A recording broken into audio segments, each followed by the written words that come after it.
O yan. Yan yung nahuli nila dun sa sapa.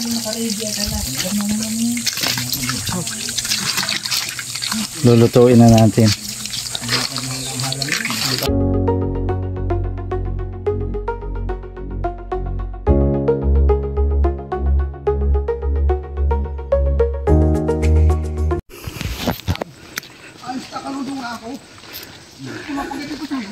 So ito yung kalsada. Ito naman yung kapitbahay.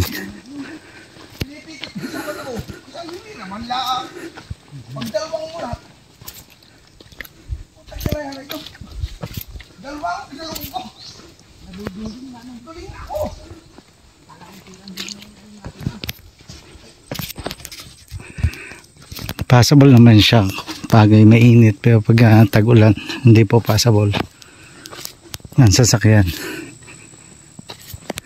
Ito yung magiging highway. Ito nagdudugtong dito dun sa kasunod na bayan, sa bayan ng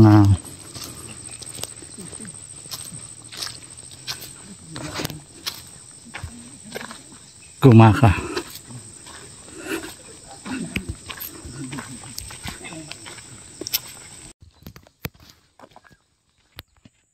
Okay. So andito na tayo. Dito po tayo liliko. Ito po yung magiging right of way niya. Simula dito 7 minutes ang lakad papunta doon sa property. So ito yung kalsada na ginagawa ng going. So dito tayo pupunta. So yun doon sa kahoy na yun, yung papunta dito. Oo. Na nakuha nila, nasakop no, itong tenant. So itong pababa ni, ito yung atin, may binibenta ano. Ito yan, yan pagpantay na yan lahat. Okay. So ito na yung property mismo.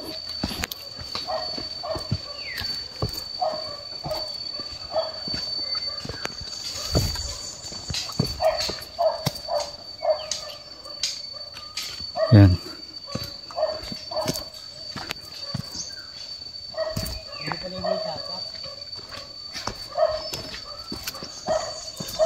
Hindi na pala yan. Nakuha na nyo yan doon? Ha?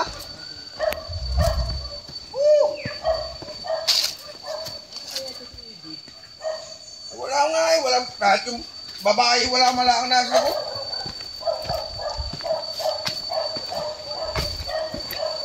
So ang source nila ng tubig ito, hose, pinakyat dun sa taas.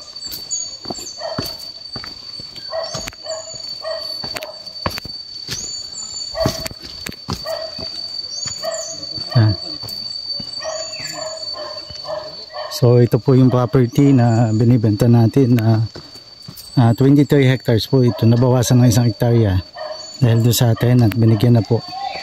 Sinukat na natin, pinasukat na natin. So nandoon na, nagkakitaan na po ng boundary. Ito na po yung property.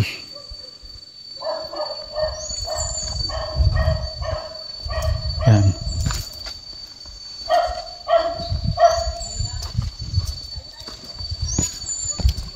So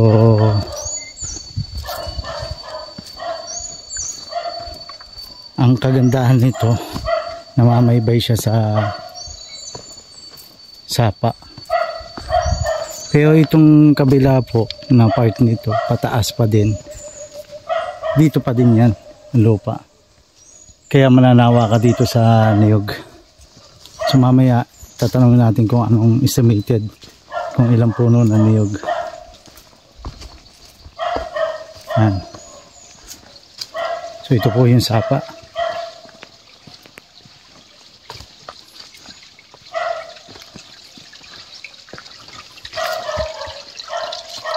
Yan.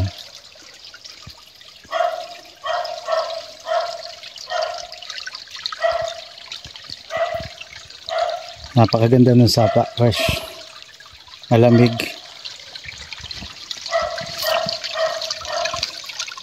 Ang kagandahan nitong sapang ito, mga ka-farm, ay nasa mismong lote yung sapa. Hindi tabi, mismong lote po. So ibig sabihin pasok dun sa property. Kaya maganda ito.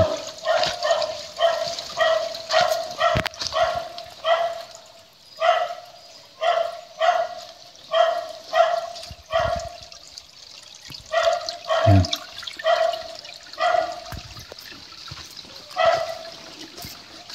Ulitin ko po, 23 hectares po ito, lampas.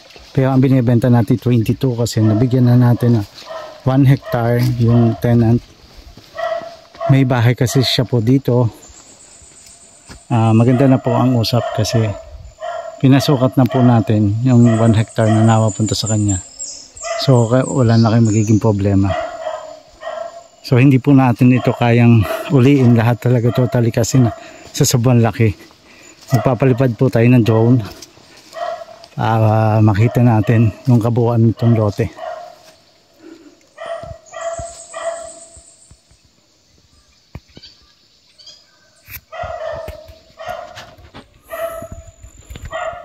Sa sobrang laki po nito. Napakadaming mga pot bearing trees dito, sigurado.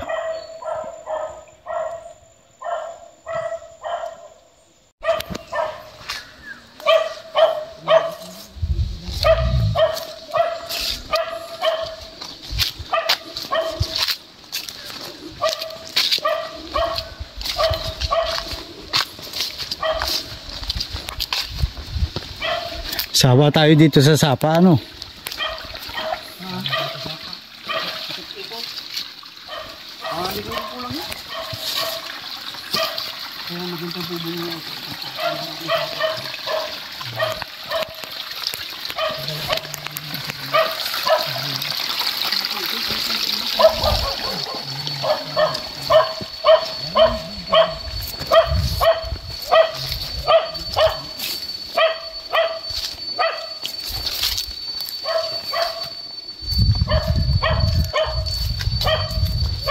Ano ang tawag dyan? Galyang, ano? Ito. Ay, hindi. Ay, hindi yan.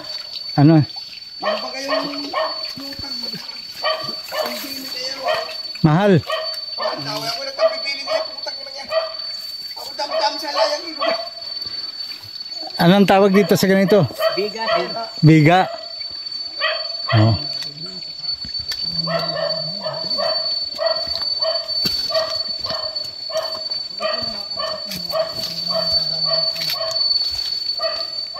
So yan yung biga. Mahal yan nung pandemic. Pero napakadami yan dito. Yan, lahat ng nyugo na nakikita natin kasama yan sa property.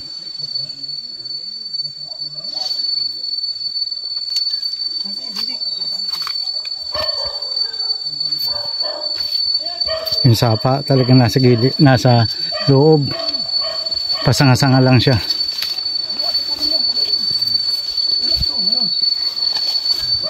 Yan ang katugunong doon sa bibiluran niyo doon. Yung mabing kakao doon. Basta dyan, pag nahawan, hindi na yung hali. Malinis doon sa kabila. Sa kami yun. Yun yung palatandaan. Oo, pag yung hawan. Ano kung ito mahawan? Lahat na ito. Nasa naman saan? Na ito. Yan ay lahat ng yung dito yan. Wala na ibang yung doon. Doon sa gilid doon wala na. Clearing na. Ah, Nasa may dapaon. dito tayo. Parang na ito yun lang. Dami dito pa ngayon. Masapa rin yun. Hindi nakasama yung bungliw. Ang ganda nga sa may bunliw na yan. Pag ano. Hindi kasama pa rin na yung mga kayo niya. Ang kaming ano lang. Hindi naman dapat itong mga kinuha ay putol na lahat yan. Bakit nga yun dito? Dapat kinubuti lahat yan.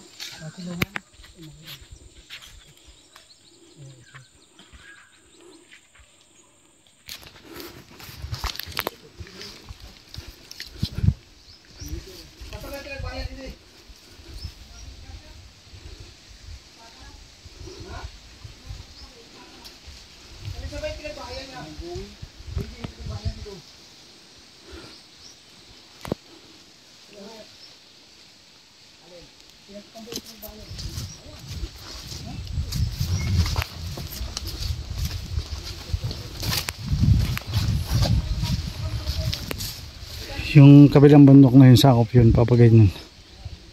Yan.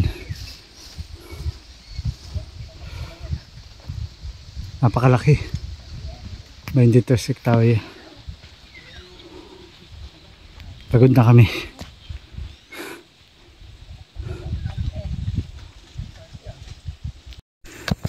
Basta yung mother cacao na yan, yung ano, kantuhan. Wala itong mangga. Yung mga sagingan doon, hindi na. Hindi yung tikiw yan? Tikiw yan? Sabayan. Yan, sabayan. Ay, yan. Yung may sa manyog. Ah, itong mainyog na ito dala. Oo, basta manyog dito. Ah, yun.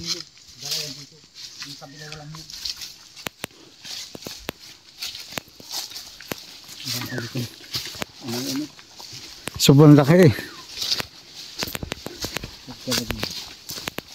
Kung nakapag-drone tayo dito, makikita mo yung pagkita niya sa baba. Oo. At yung sapa naman yan. Santol yan ano, santol. Ito sir, avocado. Yun, santol. Yan, pinurisyo nga, pinutulo. Tanga-tanga. Yung avocado pinutol. Sayang. Bakit kaya pinutol? Tanga daw, may lago-lago niyan dati. Santol na yan. Ang guyabano. Di ba sa pinagbahayan? Santol. May lang sulit pa rin ito malaki. Magunga ang niyag din, gawa nung ano. Ako pa eh. Titigigan. Kaya naman na pala, pag hindi tayo sa kay Eddie makakakuha. Ang ilang pirasong dansunis dyan. Ay, di madami yan na puti ano. Yan. Nakaraan. Ito yung mga lansunis pa baba.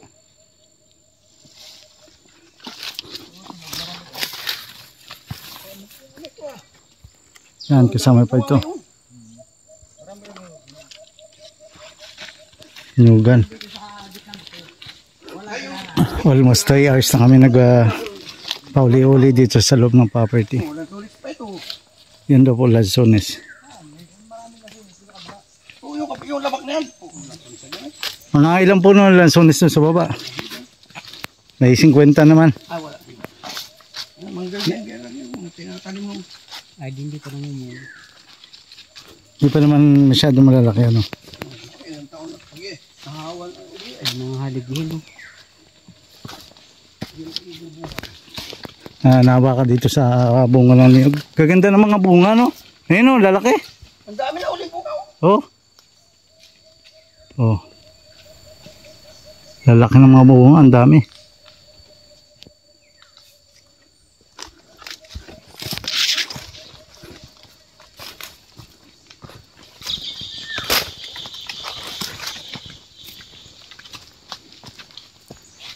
Parang dyan sa parte rin, nakakita ko na malaki.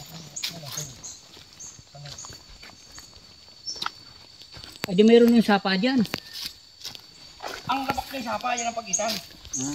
Sarap nung humulog na dyan ay sapa. Hanggang doon, malayo yun, hanggang doon sa dulo doon. Hanggang doon sa dulo nito. Sapa yan. Hindi yung liliban. Hindi na. Hindi na, yun ang palatandaan yung sapa. Mula din eh. Hanggang doon sa kadulo-duluhan ito. Hanggang doon sa panasukan natin ng sapa yan. Balot ito ng sapa. Okay. Iba pa yung sapa doon sa loob. Yung sa sarili naman yun.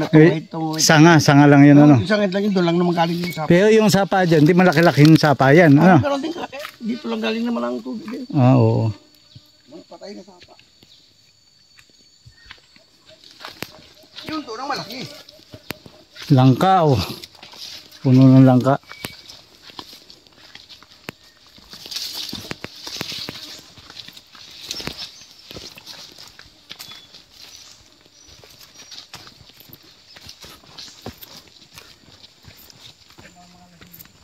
Ito, lasunin sa laki oh. Yan. Ang taas na ano. Dami rin pa dyan. Ito lansones. Malalaki yan. Yan ang namumunga na. Kawayanan. Baka dito kumuha ng kawayan. Ganyan.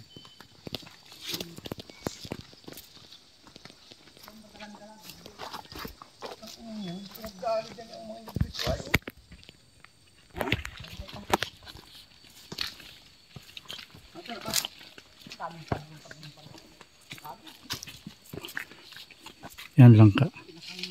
Laking puno. May isa.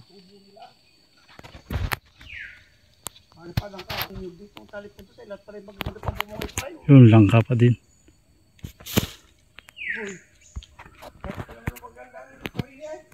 Kung bibilangin natin yung nyug, mga may ilang kapuno kaya ito? 2,500. Mga 2,500. Kabibilang pa nito. Ha, pinabilang mo na. Sila mga ano, walang tao yung nagbilang na yun. Pinabilang anong may-ari at gusto makita ng TV kung ma-estimate. Nasa asisyon kasi nang lusina yung tiyuhin ay. Oo. Para maalaman daw ang bagyo ng lupa. Kaya pinabilang.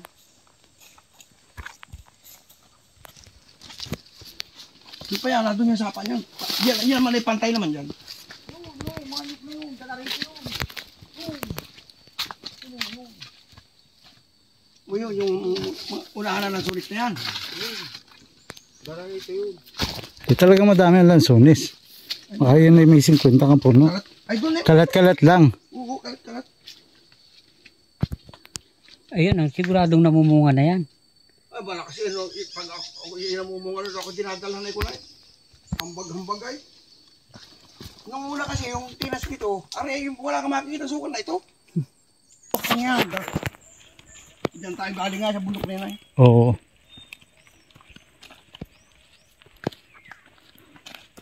Yan, tukupakan tayo nito.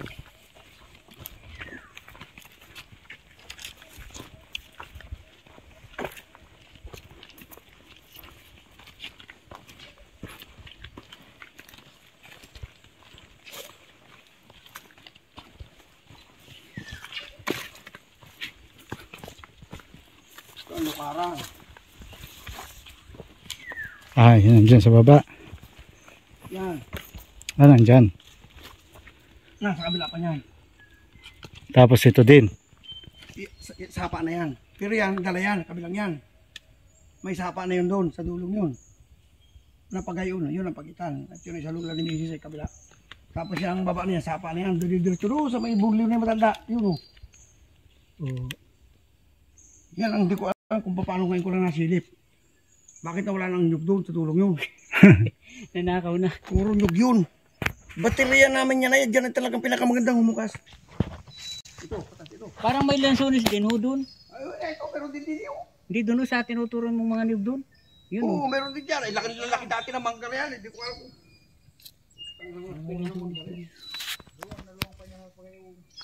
Oo, dyan. Layo-layo yung... Nakita mo yung nyug na matatangkad na yun, oh. Ganda nito kung ito'y hawan. Ay, nung buhay yung matanda nito nag-aalaga. Wala kang matatanod yung damo. Laro ko yan. Tapos aring kabilang to. Ay, putas ka. Taniman mo ng kabuti yan. Ayun, ay dito na natin sa lukaran ito ay. Diyan na natutulog. Bakit tanggal ang sahig? Tanggal ng sahig yan, kinuha yung mga durog. Babalik ka sa susunod. Ang uling pala ngayon, 130 ang kilo. Good morning sa ating mga client overseas at nandito sa Pilipinas. So ang ating pong property na ipinakita kanina ay consisting of 23 hectares na nabawasan po siya ng 1 hectare kaya 22 hectares. Yung 1 hectare po ay binigay natin sa tenant kaya automatic po na wala na tayong maging problema dun sa property.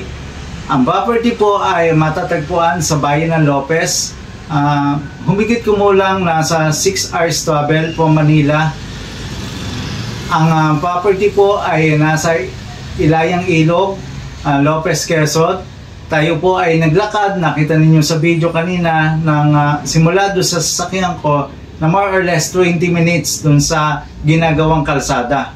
So, yung pong ginagawang kalsadang yun ay magiging national highway going to Gumaca, Quezon.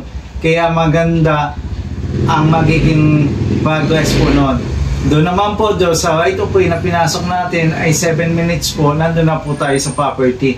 Napakagandang property po nitong 22 hectares kasi punong-puno po siya ng nyog. Nasa palagay ko ay makakapagbigay po sa inyo ng magandang ani at magandang kita.